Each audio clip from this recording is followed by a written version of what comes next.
Padroeira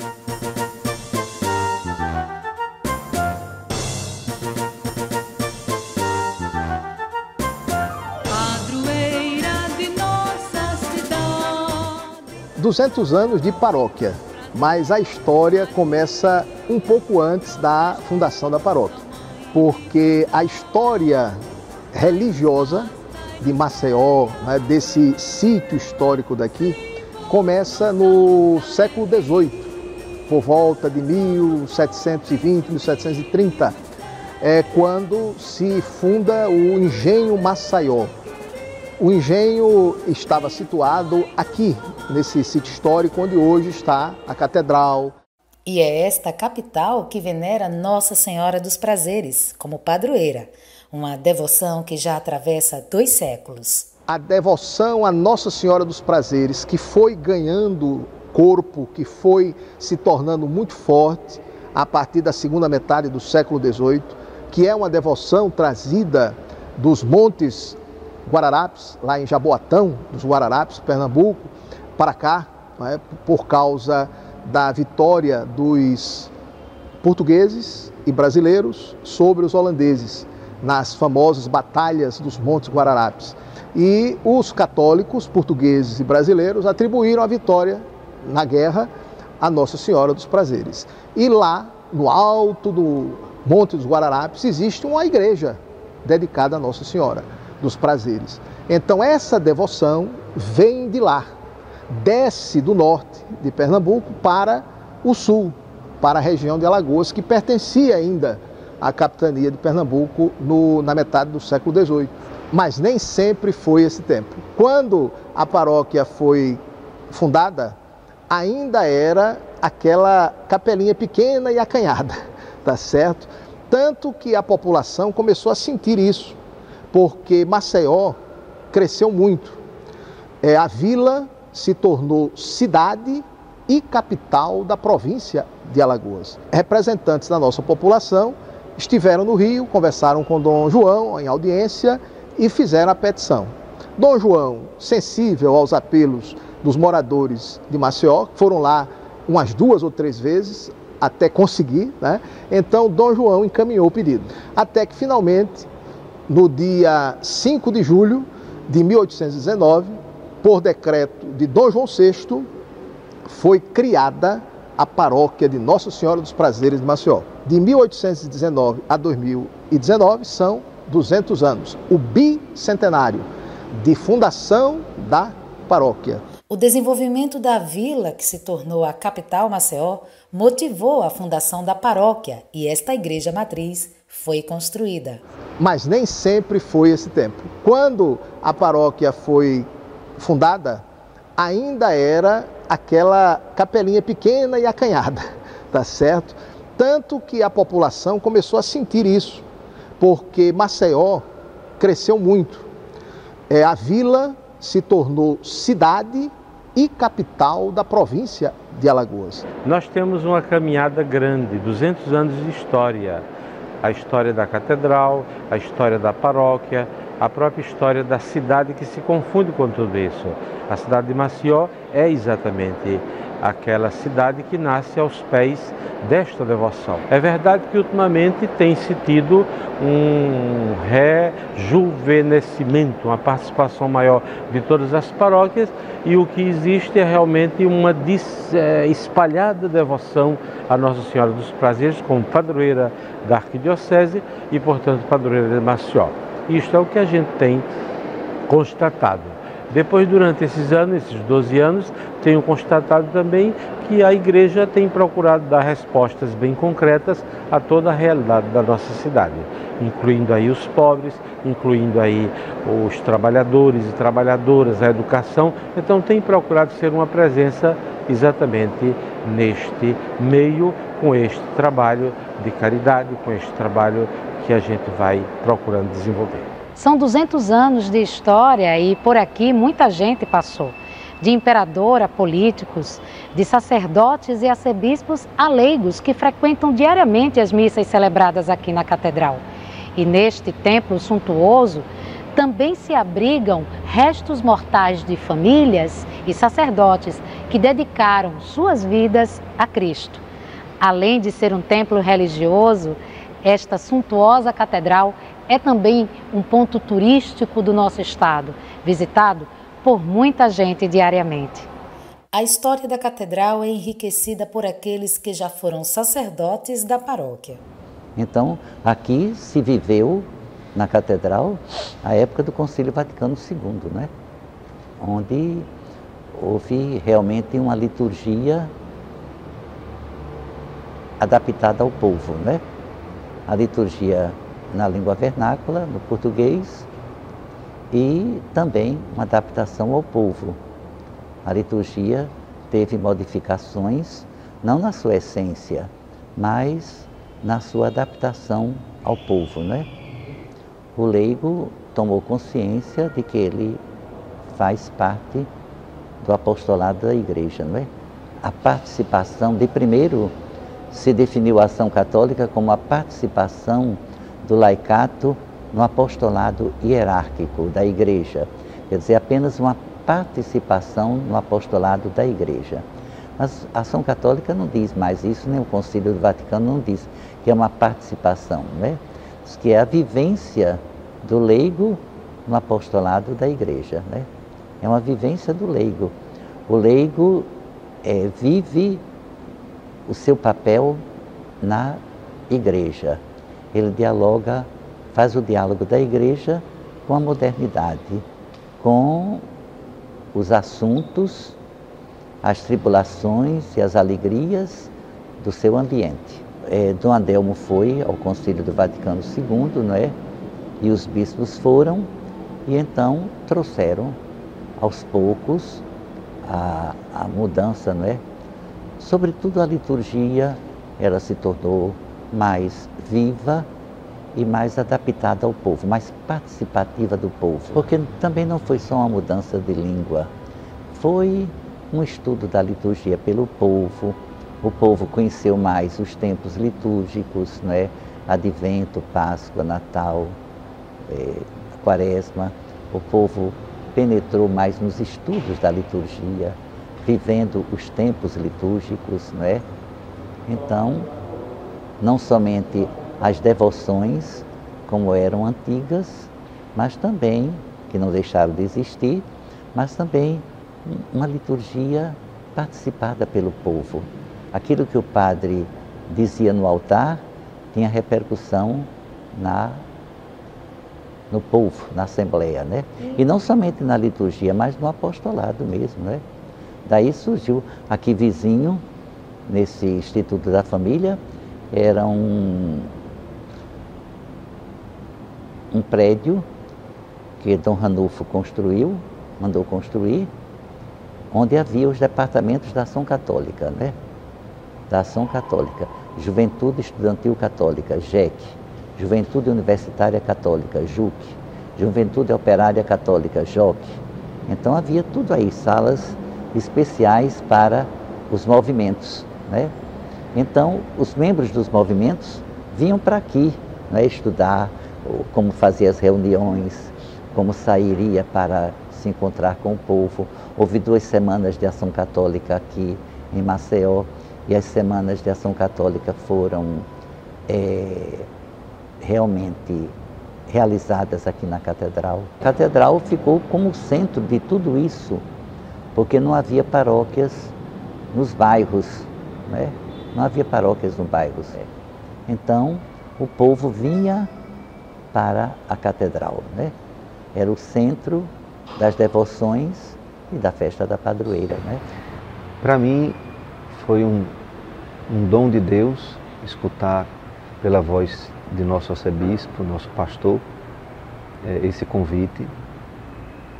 A gente sempre se questiona sobre as capacidades, sobre as possibilidades, mas eu sempre tenho no coração de dizer sim, né?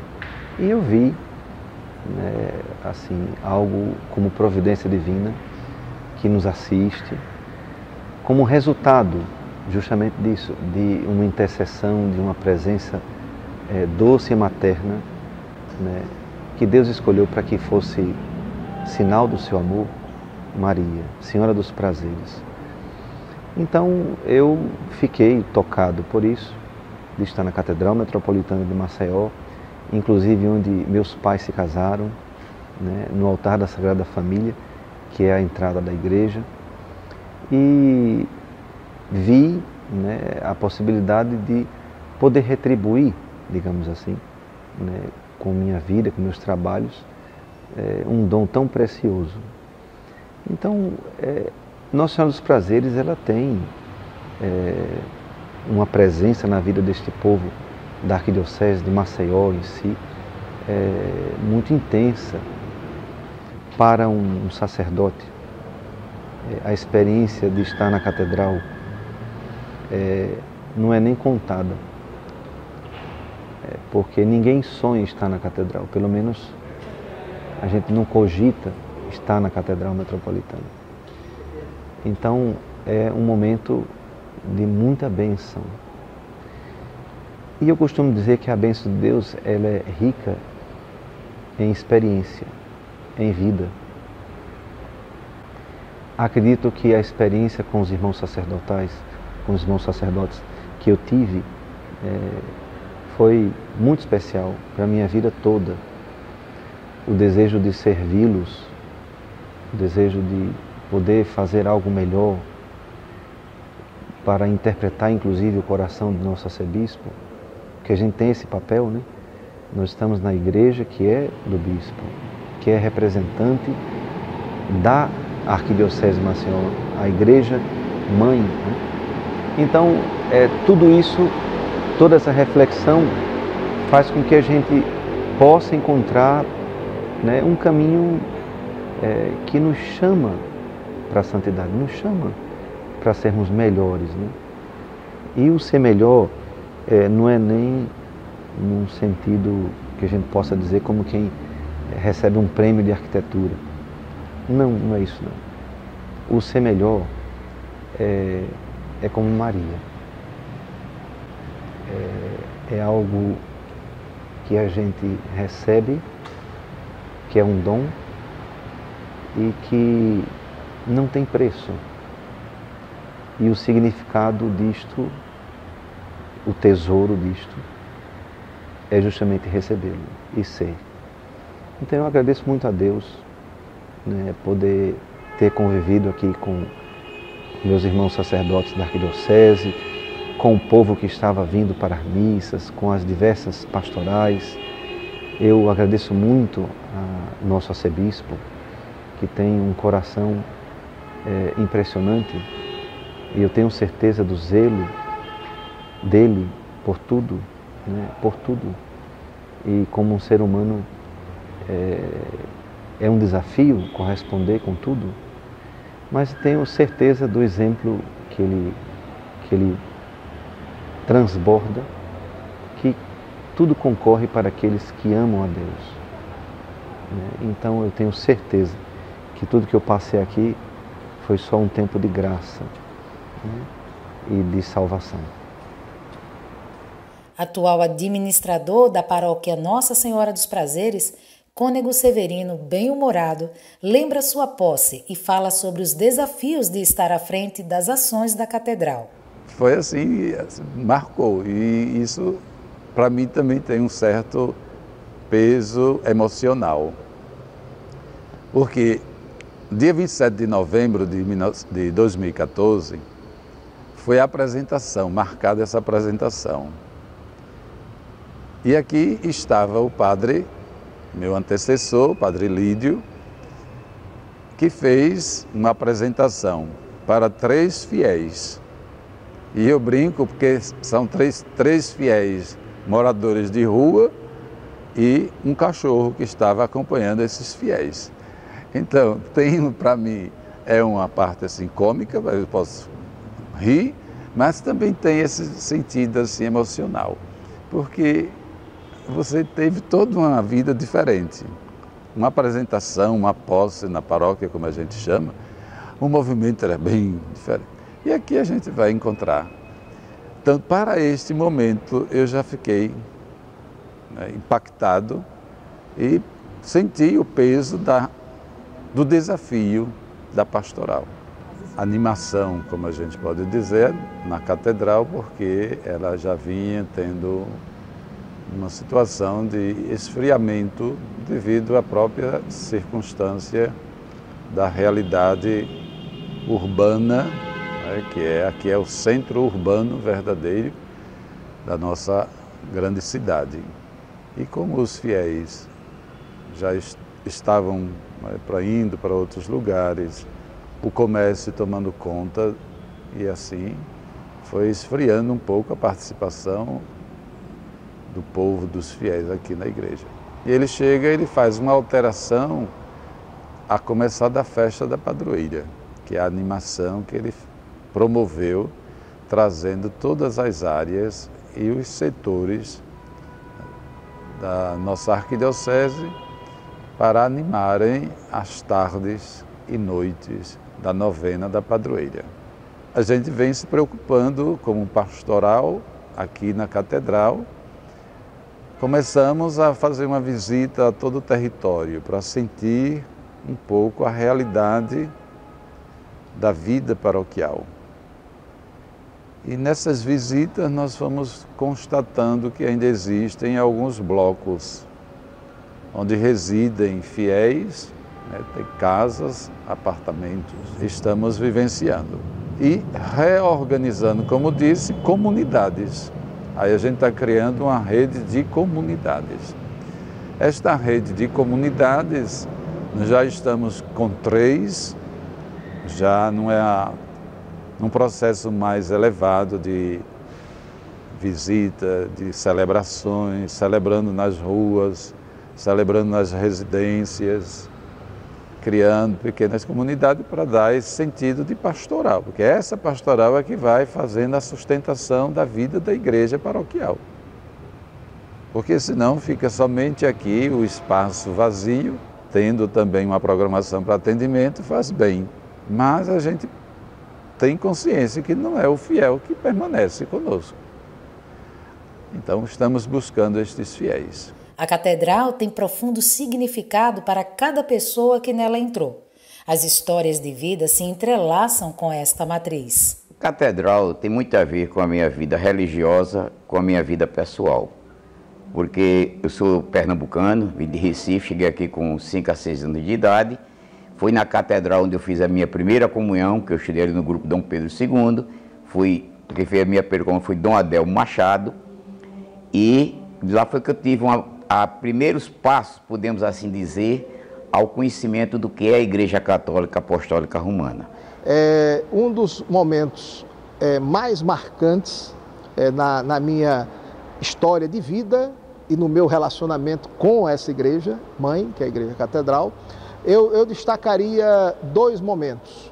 Um que é uma marca na minha vida pessoal, que foi a minha primeira Eucaristia, né? A minha primeira comunhão, a primeira Eucaristia, pelas mãos de Padre Celso. Então essa Maria é tudo na nossa vida, Nossa Senhora não tem explicação. Agora, Nossa Senhora, como a Valéria fala, esse tudo, o que é esse tudo? Esse tudo é o sentido da vida, esse tudo é o sentido da existência, esse tudo é a alegria, a felicidade da família.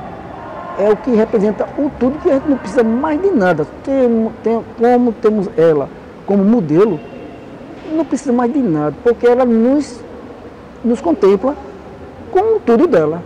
E para condecorar toda a história de fé e devoção à Senhora das Alegrias, deu-se início ao processo de restauro da catedral, que já registra grande avanço com a iniciativa e total apoio de Dom Antônio.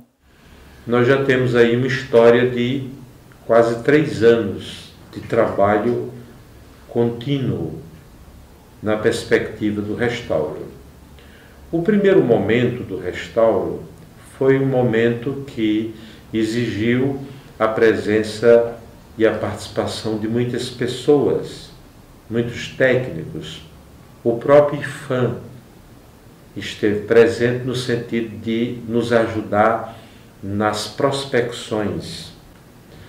Neste ínterim também aconteceu a presença do Padre Lídio, que, sensível como ele é a partir de sua habilitação em arquitetura, ele também foi vendo toda essa necessidade e todos esses olhos colocando em foco a catedral como estava, percebia que alguma coisa, e também por conta das prospecções que foram feitas, se chegou à conclusão de que na realidade havia uma rebentura, camadas muito fortes, e assim a catedral tinha saído daquilo que era a sua originalidade. Aí coube a intervenção. A primeira intervenção que foi feita foi um pequeno restauro na própria imagem. Aí já foi Padre Lídio com 2 pessoas do Rio de Janeiro que aqui vieram e que iniciaram um processo de restauro na imagem original, naquela que está no altar. Aí depois é que desencadeia-se este processo. A partir do trabalho da igreja de Ipioca, onde se fez um restauro, foi que eu requisitei, pedi a ajuda de um restaurador, Gregório, que chegou, e também Simone, que trabalhou em Ipioca, e que está juntamente com o Braz, que veio do Juvenópolis. Esses 3, eles continuam no trabalho de decapagem, que seria a retirada de tudo aquilo que foi posto durante todos esses anos, e a tentativa de cada vez mais aproximar-se da originalidade de todas aquelas partes que foram algumas danificadas, outras foram cobertas, e agora todas estão a lume, todas estão devidamente restauradas. É este o processo que fizemos no retábulo, nos 2 retábulos centrais, que todos podem ver, e agora estamos nas parietais, que são as 2 da Capela Mor. Estamos terminando, já estamos tirando os andaimes da primeira parte, para que ali seja proporcionado também a própria reintegração, que se chama de reintegração, e cada vez mais chegando à originalidade das figuras, das linhas geométricas, dos ornamentos que compõem a Capela Mor da nossa catedral. O trabalho é um trabalho lento, é um trabalho que vai cada vez mais envolvendo pessoas, principalmente na área da arquitetura, e pessoas que vão aperfeiçoando o seu desejo de também tornar-se restaurador e restauradoras. Agora vamos partir para a segunda parte das paredes, e ali, com isto, vamos concluir. Depois do arco cruzeiro, que era aquele grande arco, a gente termina a parte da Catedral Capela Mor. E a partir daí também tivemos o próprio piso, que foi não restaurado, mas foi colocado em evidência, retirados os tapumes que cobriam, e ali a gente tem, inclusive, os túmulos no mármore do primeiro piso da catedral.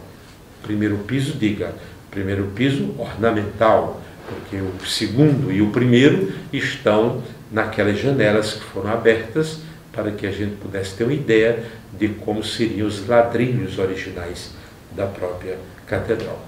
E aí temos mais tempo, vamos ter que gastar muitos anos para poder fazer todo o monumento, para poder fazer o restauro de toda a catedral.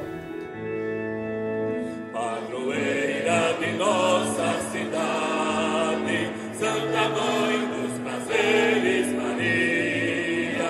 A história de 200 anos da paróquia de Nossa Senhora dos Prazeres traduz a fé de um povo que vê nessa grande e incomparável mãe um refúgio para as dores e o alento para as alegrias.